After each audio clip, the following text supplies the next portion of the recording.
ปฏิบัติการฟิสิกส์ทั่วไป 1 ปฏิบัติการเรื่องคลื่นนิ่งในเส้นเชือกภาควิชาฟิสิกส์คณะวิทยาศาสตร์มหาวิทยาลัยอุบลราชธานี วัตถุประสงค์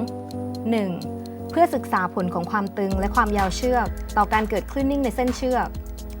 2. เพื่อหาค่าความถี่ของแหล่งกำเนิดคลื่นในเส้นเชือก อุปกรณ์ 1. ชุดแหล่งกำเนิดคลื่น 2. รอกพร้อมที่ยึด 3. ที่หนีบกระดาษ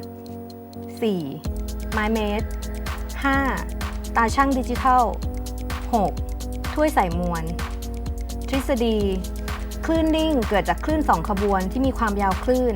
ความเร็วและแอมพลิจูดเท่ากันเคลื่อนที่สวนทางกันในตัวกลางเดียวกันและรวมตัวกันโดยการแทรกสอดดังรูปตำแหน่งที่คลื่นเกิดการแทรกสอดแบบเสริมกันเป็นตำแหน่งที่คลื่นมีการขจัดในแนวแกน y มากที่สุดเรียกว่าตำแหน่งบับหรือแอนติโนดและตำแหน่งที่คลื่นเกิดการแทรกสอดแบบหักล้างกันเป็นตำแหน่งที่คลื่นมีการขจัดในแนวแกน y น้อยที่สุดเรียกว่าบับหรือโนดดังรูป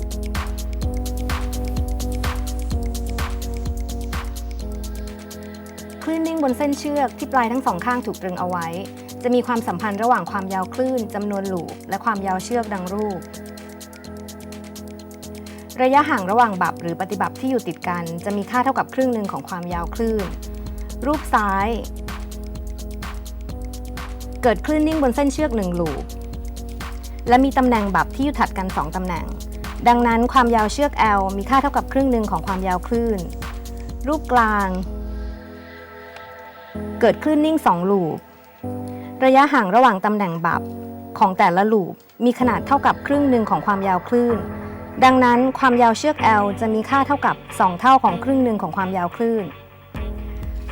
รูปขวาเกิดคลื่นนิ่ง3ลูปดังนั้นความยาวเชือก L มีค่าเท่ากับ3เท่าของครึ่งหนึ่งของความยาวคลื่น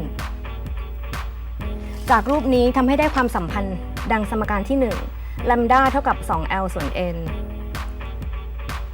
ความสัมพันธ์ของความเร็วคลื่นความยาวคลื่นและความถี่แสดงไว้ดังสมการที่2 v เท่ากับ f lambda และความสัมพันธ์ระหว่างความเร็วคลื่นแรงตึงเชือกซึ่งมีค่าเท่ากับน้ำหนักของมวลที่แขวนไว้ปลายเชือกและมวลต่อความยาวของเส้นเชือกที่แสดงดังสมการที่3เมื่อ t คือแรงตึงเชือกมีค่าเท่ากับ mg นะคะและ μ คือมวลต่อความยาวเชือกจากสมการข้างต้นจะได้ความสัมพันธ์ดังสมการที่4เมื่อเขียนกราฟแสดงความสัมพันธ์ระหว่าง1ส่วนจำนวนลูปยกกำลัง2และมวล m จะได้ความชันกราฟดังสมการที่5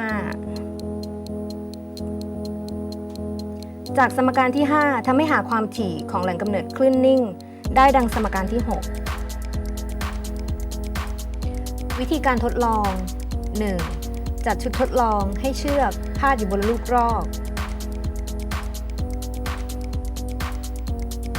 โดยความยาวเชือก L ไม่ควรต่ำกว่า1เมตร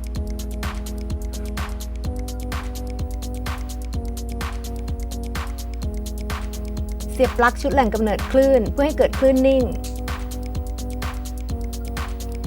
จากนั้นเพิ่มมวลที่ปลายเชือกทีละน้อยจนเกิดคลื่นนิ่งที่ชัดที่สุดจำนวน5ลูปชั่งมวลโดยใช้เครื่องชั่งดิจิทัลแล้วบันทึกค่ามวลลงในตารางบันทึกผลการทดลอง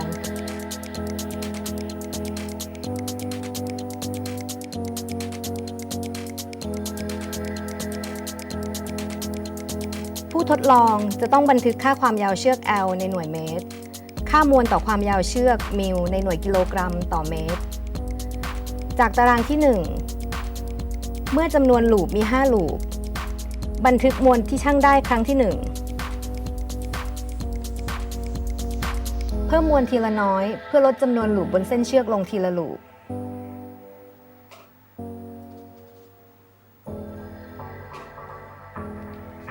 โดยมวลที่เพิ่มนี้ต้องทำให้เกิดลูปที่ชัดเจนไม่สั่นและไม่สาย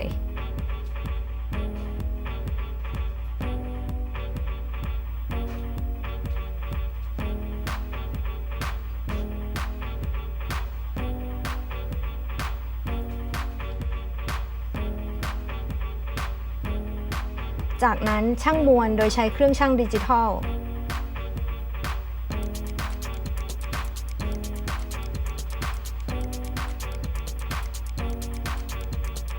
แล้วบันทึกค่ามวลที่ได้ในตารางบันทึกผลการทดลอง ทำการทดลองเช่นเดียวกับข้อ 3 จนจำนวนลูปลดลงเหลือ 1 ลูป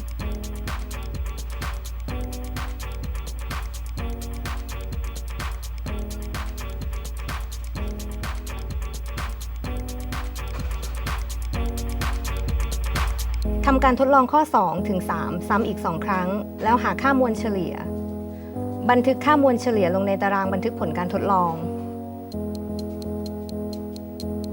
จากนั้นเขียนกราฟแสดงความสัมพันธ์ โดยให้1ส่วน n ยกกำลัง2เป็นตัวแปรตาม และมวลเฉลี่ยเป็นตัวแปรต้น แล้วหาค่าความถี่ของแหล่งกำเนิดคลื่นจากความชันกราฟ แล้วบันทึกค่ามวลที่ได้ในตารางบันทึกผลการทดลองทำการทดลองเช่นเดียวกับข้อ 3 จนจำนวนลูปลดลงเหลือ 1 ลูปทำการทดลองข้อ 2 และ 3 ซ้ำอีก 2 ครั้ง แล้วหาค่ามวลเฉลี่ย